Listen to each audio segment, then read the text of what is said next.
Hello and welcome to the Outpost RV. My name is Jeremy, our cameraman is Henry, and today we're taking a look at the Palomino Rogue EA1. The EA1 is going to come in the blue and black decals. You'll also notice there's an EB1, and that's going to be orange and black decals. That's really the only difference between the two. To get started, this camper is compatible on half-ton, three-quarter-ton, and one-ton trucks. It will also work on a 5.5, 6.5, or an 8-foot bed. So lots of varieties that this camper can go on here. We do have the cool gray exterior gel-coated fiberglass. The gel coat offers an extra layer of protection as opposed to the white performance glass. That's why we upgrade to this. I'm actually going to get started with the options right down here. There is a 20-pound LP tank that comes with the camper that will be filled by the Outpost RV. The door has a nice little magnetic catch here. Just a nice convenient feature to have. It does have the friction hinge door, which means you just open it and leave it right where it is. There's no door latch behind it to lock it in place anymore.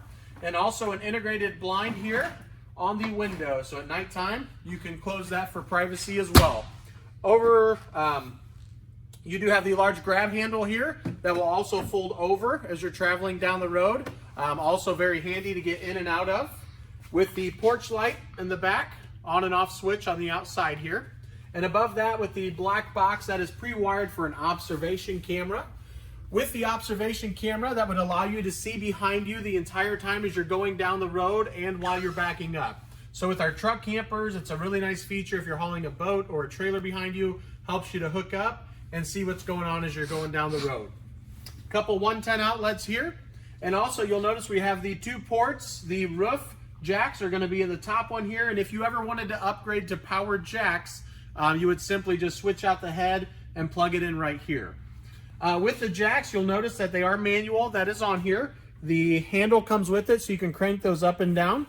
There's also a cordless drill adapter, so you can utilize that to run them up and down. And then with the jack here, or the remote, that will run the roof system. And if you ever switch out to the electric jacks, this will also run the jacks for you.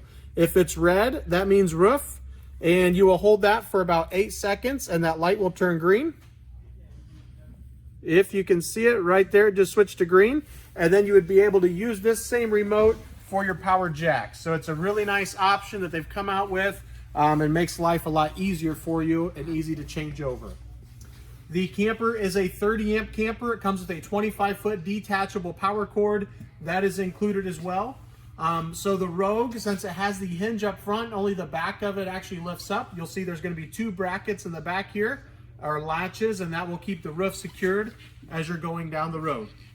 We have your refrigerator ventilation right here, furnace vents, and an on-demand water heater. So it is on-demand, which means it is gas only. It is not gas and electric like we've seen in the past, but it's also tankless, and it's only going to use gas as you're running hot water. So it's way more fuel efficient and lighter than what we used to put in. Your water connections up top is your fresh water fill. That will fill the fresh water tank. So if you're dry camping or boondocking where you're not plugged in somewhere, you can run the water pump inside and utilize that water. And then your city water connection down below, if you're at a campground or at your house and you just plug your water hose right into the camper, that will pressurize the lines for you. Underneath is going to be the drain for your sink. You can attach a hose to that and run it down into a tote or something to catch that runoff water. And then an outside shower with hot and cold water here. And it does have the coil sprayer that will come out. That is a really popular feature, and it is optional that we include on our truck campers. As we spin around to the front here, we got a lot going on up front. This red key is a 12-volt cutoff switch that will kill all 12-volt power to the camper. This little guy right here is just a hanger for your 7-way cord. When you unplug it, you can put it in here to keep it from hanging down. And you also have another charge port that goes directly to the batteries. So you can put a battery charger on there, or if you have a portable solar panel, and you can get alligator clips and put it right on there and charge your battery that way as well.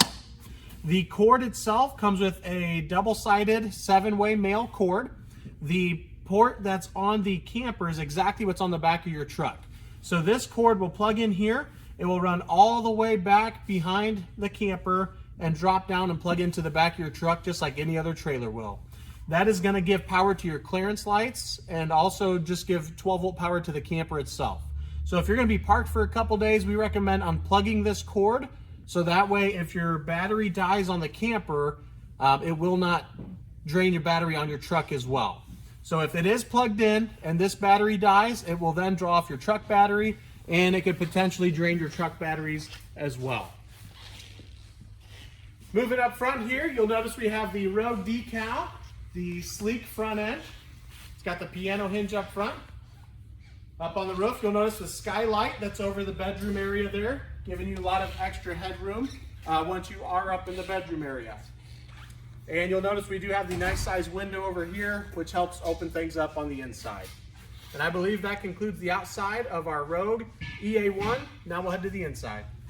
As we move to the inside, you'll notice that we have the dinette. Right as soon as you walk in the door area, that table will go down and turns into another sleeping area, which is actually very large. You could sleep in another adult down there.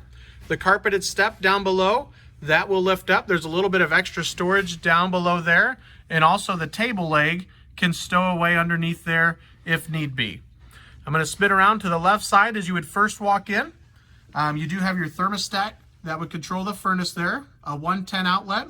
And then down here with the Rico Titan lettering on it, that is where you would turn that on to give power to the remote. So you can run the roof up and down, or if you upgraded to the power jacks, that will run the jacks as well. Down below, we have a nice cubby hole storage area. You can see the power cord and the 7-way cord are going to be tucked away in there nicely. And then right beside that is your mini fridge. And then we do have the kitchen right beside that. And I'll step inside here and get a nice shot of the kitchen area. It offers a 2-burner stovetop with the single bowl sink over there. Underneath, on the left side with the kind of grates in the front, is going to be your furnace. That is a 20,000 BTU furnace. Plenty enough heat to cook you right out of here. Beside that, with the red button, that is going to be your on-demand water heater. So you can control the temperature from the inside. And then also another 110 outlet right beside that. In the far corner is going to be another cubby hole with storage area there. Underneath this carpeted step that actually goes up to the bed, the bottom left-hand side there, that is going to be your carbon monoxide detector. In the middle, the large black box is going to be your breakers and fuses. Then you also have a 110 outlet. And then the switch on the far right there is going to be for your water pump. That will turn that on.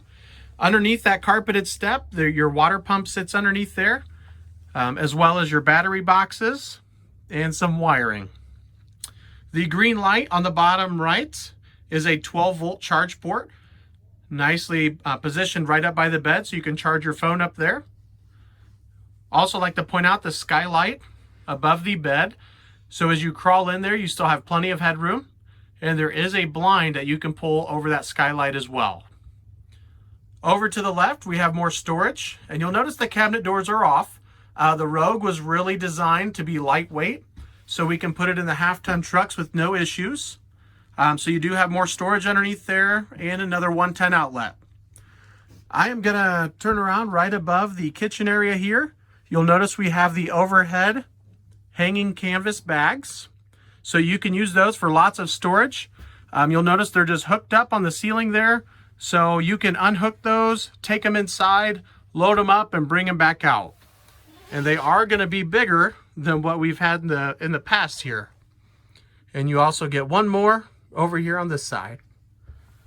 As far as vents go on the roof, there's actually one in the middle that opens up. And there is another one in the very back that has a nice little fan in there. Create some airflow for you. And then we'll turn around and get a shot of the back of the camper here as well, with the entrance door, and you can see how that shade pulls down. With the canvas on these sides, inside it does have the flap that hangs down. That can roll up, and you'll see the little black straps up top. You can secure it, and then you can either have it where you can just see outside, or you can unzip it and have screen and have a nice ventilation all the way around the camper. And I believe that concludes the walkthrough of our Rogue EA1. Again, my name is Jeremy. Feel free to contact myself or Henry at 866-3 338-9845. Thank you guys for watching and have a great day.